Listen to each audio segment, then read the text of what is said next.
SIT ತನಿಖೆ, ಉತ್ಖನನ ಪ್ರಕ್ರಿಯೆ ಹಾಗೆ ಇದಕ್ಕೆ ಸಂಬಂಧಪಟ್ಟಂತೆ ಆಗ್ತಾ ಇರುವ ವಾದ ಪ್ರತಿವಾದ ಇದೆಲ್ಲದರ ಪಿನ್ ಟು ಪಿನ್ ಡೀಟೇಲ್ಸ್ ಅನ್ನ ಪ್ರತಿದಿನ ನೀವು ಗಮನಿಸ್ತಲೇ ಇದೆ. ನಾವು ಈ ಧರ್ಮಸ್ಥಳ ಕವರೇಜ್ ಅನ್ನ ಪ್ರಾರಂಭ ಮಾಡಿದ ಮೊದಲ ದಿನದಿಂದಲೂ ಹೇಳ್ತಾ ಇದ್ದೀವಿ, ಇಲ್ಲಿ ತನಿಖೆ ಎಷ್ಟು ತೀವ್ರವಾಗಿ ನಡೀತಾ ಇದೆಯೋ ಅಷ್ಟೇ ಪ್ರಖರವಾಗಿ ನಡೀತಾ ಇದೆ ಪರ ವಿರೋಧದ ಚರ್ಚೆ. ಹೀಗಾಗಿ ನಾವು ಎರಡೂ ಬದಿಯ ವಾದಗಳಿಗೆ ಸಮಾನವಾದ ವೇದಿಕೆಯನ್ನ ಕಲ್ಪಿಸುವ ಪ್ರಯತ್ನವನ್ನ ಮಾಡ್ತಾ ಇದ್ವಿ. ಕಳೆದ ವಾರ ವಸಂತ್ ಗಿಳಿಯಾರ್ ಅವರಿದ್ರು. ಇವತ್ತಿನ ಮಹಾಭಾರತದ ಮೆಗಾ ಡಿಬೇಟ್ ನಲ್ಲಿ ನಮ್ಮ ಜೊತೆಯಲ್ಲಿದ್ದಾರೆ ಹಿರಿಯ ವಕೀಲರಾದ ಎಸ್ ಬಾಲನ್ ಅವರು. ಸರ್ ನಮಸ್ಕಾರ, ಕಾರ್ಯಕ್ರಮಕ್ಕೆ ಸ್ವಾಗತ. ನಮಸ್ಕಾರ. ಹಾಗೆ ಮೆಗಾ ಡಿಬೇಟ್ ನ ಪ್ರತಿ ಬಾರಿಯಂತೆ ಈ ಬಾರಿ ಕೂಡ ಲೈವ್ ಆಡಿಯನ್ಸ್ ನಮ್ಮ ಜೊತೆಯಲ್ಲಿದ್ದಾರೆ. ನಮಸ್ಕಾರ, ಎಲ್ಲರಿಗೂ ಕಾರ್ಯಕ್ರಮಕ್ಕೆ ಸ್ವಾಗತ. ಬಾಲನ್ ಸರ್, ನೇರವಾದ ಪ್ರಶ್ನೆ. ಬಾಲನ್ ಅವರಿಗೂ ಸೌಜನ್ಯ ಪ್ರಕರಣಕ್ಕೂ ಅಧಿಕೃತವಾಗಿ ಅಂದ್ರೆ ಅಫಿಷಿಯಲಿ ಯಾವುದಾದ್ರೂ ರೀತಿಯ ಸಂಬಂಧ ಇದೆಯಾ? ಇಲ್ಲ. ಹಾಗಾದ್ರೆ ಕಾಳಜಿ ಅನ್ನೋ ಒಂದೇ ಕಾರಣಕ್ಕೆ ನೀವು ಒಂದು ಹೆಣ್ಣು ಮಗಳಿಗೆ ನ್ಯಾಯ ಅನ್ನೋ ಒಂದೇ ಕಾರಣಕ್ಕೆ ಈ ಪ್ರಕರಣದ ಬಗ್ಗೆ ಮಾತನಾಡ್ತಿದ್ದೀರಾ? ಒಂದು ಹೆಣ್ಣು ಮಗಳು, ಭಾರತೀಯ ಹೆಣ್ಣು ಮಗಳು, ಹಿಂದೂ ಹೆಣ್ಣು ಮಗಳು, ಆ ಹೆಣ್ಣು ಮಗಳಿಗೆ ಅನ್ಯಾಯ ಆಗಿದೆ. ಆ FIR ನಾನು ನೋಡಿದ್ದೀನಿ. Crime number 250/2012. ಅದು ಪೋಸ್ಟ್ ಮಾರ್ಟಮ್ ರಿಪೋರ್ಟ್ ಕೂಡ ನಾನು ನೋಡಿದ್ದೀನಿ. ರೇಪ್ ಅಂಡ್ ಮರ್ಡರ್ ಎಂದು ಪೋಸ್ಟ್ ಮಾರ್ಟಮ್ ರಿಪೋರ್ಟ್ ಬಂದಿದೆ. ಅದರಲ್ಲಿ ತನಿಖೆ ಆಗಿದೆ, ಚಾರ್ಜ್ ಶೀಟ್ ಆಯಿತು, CBI ಚಾರ್ಜ್ ಶೀಟ್ ಹಾಕಿದ್ದಾರೆ. ಮೆಡಿಕಲ್ ಸರ್ಟಿಫಿಕೇಟ್ ಆ ಸಂತೋಷ್ ರಾವ್ ಅವನಿಗೆ ಫಿಮೋಸಿಸ್ ಅನ್ನೋ ಒಂದು ಕಾಯಿಲೆ ಇದೆ ಎಂದು ಕೂಡ ಬಂದಿದೆ. ಮತ್ತೆ ಸೌಜನ್ಯ ತಾಯಿ ಒಂದು ಒಳ ಉಡುಪನ್ನು ತೋರಿಸ್ತಾರೆ ಕೋರ್ಟಲ್ಲಿ, ಇದು ಯಾರ್ದು ಅಂದು ಅವಳು ಹೇಳ್ತಾಳೆ, ಇದು ನನ್ನ ಮಗಳದೇ. ಪೊಲೀಸರು ನನ್ನ ಮನೆಗೆ ಬಂದು ನನ್ನ ಹತ್ರ ತೆಗೆದುಕೊಂಡು ಬಂದಿರೋ ಒಳ ಉಡುಪು ಇದು ಅಂದು ಹೇಳ್ತಾರೆ. ಇದು ಪೊಲೀಸರು ಏನು ತೋರಿಸ್ತಾರೆ ಅಂದ್ರೆ ಅದು ಆ ಸಂತೋಷ್ ರಾವ್ ಮನೆಯಲ್ಲಿ ಸಿಕ್ತು ಅಂದು ಹೇಳ್ತಾರೆ. ಸೊ ಅದರಿಂದ ಸೌಜನ್ಯಗೆ ನ್ಯಾಯ ಸಿಗಲಿಲ್ಲ ಅನ್ನೋದು ನನ್ನ ಸ್ಟಡಿ, ಅದು ರಿಸರ್ಚ್ ವರ್ಕ್. ಅವ್ರಿಗೆ ಅನ್ಯಾಯ ಆಗಿದೆ. ತಪ್ಪು ಯಾರಾಗ್ಲಿ ಮಾಡಿರ್ಲಿ, ತಪ್ಪು ಮಾಡಿರೋವನು ನನ್ನ ಪ್ರಕಾರ ಒಂದು ಸೈಕ್ ಇರಬೇಕು, ಅವನಿಗೆ ಬೈಪೋಲಾರ್ ಸಿಸೋಫರ್ನಿಯಾ ಕಾಯಿಲೆ ಇರಬೇಕು. ಇಲ್ಲಾಂದ್ರೆ ಒಂದು ಹೆಣ್ಣು ಮಗಳನ್ನ ಅವಳು ಏನು ತಪ್ಪು ಮಾಡಿಲ್ಲ, ಅದನ್ನ ಅಬ್ಡಕ್ಟ್ ಮಾಡೋದು, ರೇಪ್ ಮಾಡೋದು, ಮರ್ಡರ್ ಮಾಡೋದು, ಮತ್ತೆ ಮುಟಿಲೇಟ್ ಮಾಡೋದು, ಅವರು ಹೆಂಗ್ ಮರಕ್ಕೆ ಕಟ್ಟಾಕಿದ್ದಾರೆ, ಇದು ಯಾರೋ ಒಬ್ಬ ಸೈಕ್ ಮಾಡಿರೋ ಕೆಲಸ ಅಂದು ನನ್ನ ಅನಿಸಿಕೆ. SIT ತನಿಖೆ, ಉತ್ಖನನ ಪ್ರಕ್ರಿಯೆ ಹಾಗೆ ಇದಕ್ಕೆ ಸಂಬಂಧಪಟ್ಟಂತೆ ಆಗ್ತಾ ಇರುವ ವಾದ ಪ್ರತಿವಾದ ಇದೆಲ್ಲದರ ಪಿನ್ ಟು ಪಿನ್ ಡೀಟೇಲ್ಸ್ ಅನ್ನ ಪ್ರತಿದಿನ ನೀವು ಗಮನಿಸ್ತಲೇ ಇದೆ. ನಾವು ಈ ಧರ್ಮಸ್ಥಳ ಕವರೇಜ್ ಅನ್ನ ಪ್ರಾರಂಭ ಮಾಡಿದ ಮೊದಲ ದಿನದಿಂದಲೂ ಹೇಳ್ತಾ ಇದ್ದೀವಿ, ಇಲ್ಲಿ ತನಿಖೆ ಎಷ್ಟು ತೀವ್ರವಾಗಿ ನಡೀತಾ ಇದೆಯೋ ಅಷ್ಟೇ ಪ್ರಖರವಾಗಿ ನಡೀತಾ ಇದೆ ಪರ ವಿರೋಧದ ಚರ್ಚೆ. ಹೀಗಾಗಿ ನಾವು ಎರಡೂ ಬದಿಯ ವಾದಗಳಿಗೆ ಸಮಾನವಾದ ವೇದಿಕೆಯನ್ನ ಕಲ್ಪಿಸುವ ಪ್ರಯತ್ನವನ್ನ ಮಾಡ್ತಾ ಇದ್ವಿ. ಕಳೆದ ವಾರ ವಸಂತ್ ಗಿಳಿಯಾರ್ ಅವರಿದ್ರು. ಇವತ್ತಿನ ಮಹಾಭಾರತದ ಮೆಗಾ ಡಿಬೇಟ್ ನಲ್ಲಿ ನಮ್ಮ ಜೊತೆಯಲ್ಲಿದ್ದಾರೆ ಹಿರಿಯ ವಕೀಲರಾದ ಎಸ್ ಬಾಲನ್ ಅವರು. ಸರ್ ನಮಸ್ಕಾರ, ಕಾರ್ಯಕ್ರಮಕ್ಕೆ ಸ್ವಾಗತ. ನಮಸ್ಕಾರ.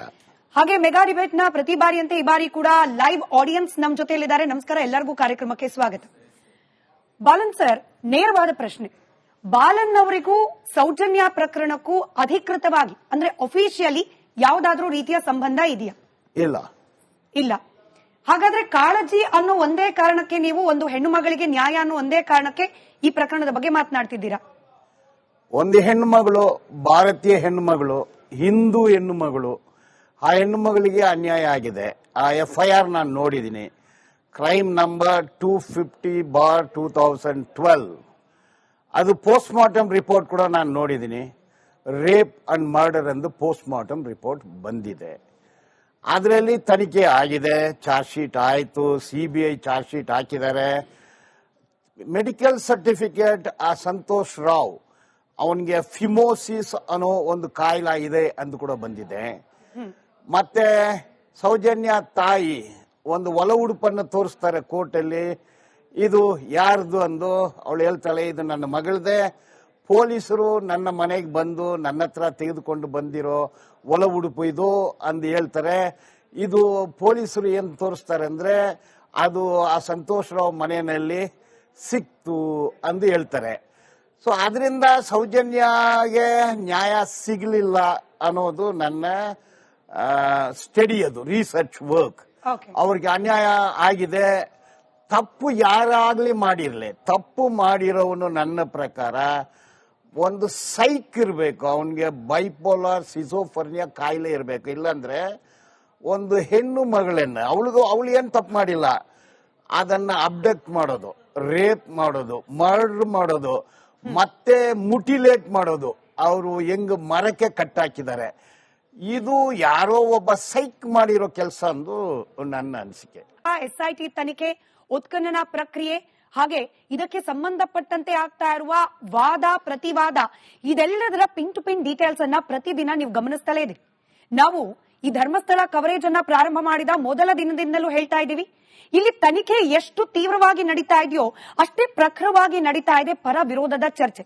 ಹೀಗಾಗಿ ನಾವು ಎರಡೂ ಬದಿಯ ವಾದಗಳಿಗೆ ಸಮಾನವಾದ ವೇದಿಕೆಯನ್ನ ಕಲ್ಪಿಸುವ ಪ್ರಯತ್ನವನ್ನ ಮಾಡ್ತಾ ಇದ್ವಿ. ಕಳೆದ ವಾರ ವಸಂತ್ ಗಿಳಿಯಾರ್ ಅವರಿದ್ರು. ಇವತ್ತಿನ ಮಹಾಭಾರತದ ಮೆಗಾ ಡಿಬೇಟ್ ನಲ್ಲಿ ನಮ್ಮ ಜೊತೆಯಲ್ಲಿದ್ದಾರೆ ಹಿರಿಯ ವಕೀಲರಾದ ಎಸ್ ಬಾಲನ್ ಅವರು. ಸರ್ ನಮಸ್ಕಾರ, ಕಾರ್ಯಕ್ರಮಕ್ಕೆ ಸ್ವಾಗತ. ನಮಸ್ಕಾರ. ಹಾಗೆ ಮೆಗಾ ಡಿಬೇಟ್ ನ ಪ್ರತಿ ಬಾರಿಯಂತೆ ಈ ಬಾರಿ ಕೂಡ ಲೈವ್ ಆಡಿಯನ್ಸ್ ನಮ್ಮ ಜೊತೆಯಲ್ಲಿದ್ದಾರೆ. ನಮಸ್ಕಾರ, ಎಲ್ಲರಿಗೂ ಕಾರ್ಯಕ್ರಮಕ್ಕೆ ಸ್ವಾಗತ. ಬಾಲನ್ ಸರ್, ನೇರವಾದ ಪ್ರಶ್ನೆ. ಬಾಲನ್ ಅವರಿಗೂ ಸೌಜನ್ಯ ಪ್ರಕರಣಕ್ಕೂ ಅಧಿಕೃತವಾಗಿ ಅಂದ್ರೆ ಅಫಿಷಿಯಲಿ ಯಾವುದಾದ್ರೂ ರೀತಿಯ ಸಂಬಂಧ ಇದೆಯಾ? ಇಲ್ಲ. ಹಾಗಾದ್ರೆ ಕಾಳಜಿ ಅನ್ನೋ ಒಂದೇ ಕಾರಣಕ್ಕೆ ನೀವು ಒಂದು ಹೆಣ್ಣು ಮಗಳಿಗೆ ನ್ಯಾಯ ಅನ್ನೋ ಒಂದೇ ಕಾರಣಕ್ಕೆ ಈ ಪ್ರಕರಣದ ಬಗ್ಗೆ ಮಾತನಾಡ್ತಿದ್ದೀರಾ? ಒಂದು ಹೆಣ್ಣು ಮಗಳು, ಭಾರತೀಯ ಹೆಣ್ಣು ಮಗಳು, ಹಿಂದೂ ಹೆಣ್ಣು ಮಗಳು, ಆ ಹೆಣ್ಣು ಮಗಳಿಗೆ ಅನ್ಯಾಯ ಆಗಿದೆ. ಆ FIR ನಾನು ನೋಡಿದ್ದೀನಿ, ಕ್ರೈಮ್ ನಂಬರ್ 250/2012. ಅದು ಪೋಸ್ಟ್ ಮಾರ್ಟಮ್ ರಿಪೋರ್ಟ್ ಕೂಡ ನಾನು ನೋಡಿದ್ದೀನಿ. ರೇಪ್ ಅಂಡ್ ಮರ್ಡರ್ ಎಂದು ಪೋಸ್ಟ್ ಮಾರ್ಟಮ್ ರಿಪೋರ್ಟ್ ಬಂದಿದೆ. ಅದರಲ್ಲಿ ತನಿಖೆ ಆಗಿದೆ, ಚಾರ್ಜ್ ಶೀಟ್ ಆಯಿತು, CBI ಚಾರ್ಜ್ ಶೀಟ್ ಹಾಕಿದ್ದಾರೆ.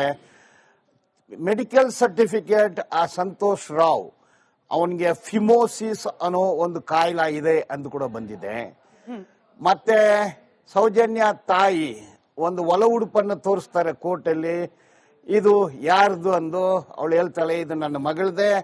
ಪೊಲೀಸರು ನನ್ನ ಮನೆಗೆ ಬಂದು ನನ್ನ ಹತ್ರ ತೆಗೆದುಕೊಂಡು ಬಂದಿರೋ ಒಲ ಉಡುಪು ಇದು ಅಂದು ಹೇಳ್ತಾರೆ.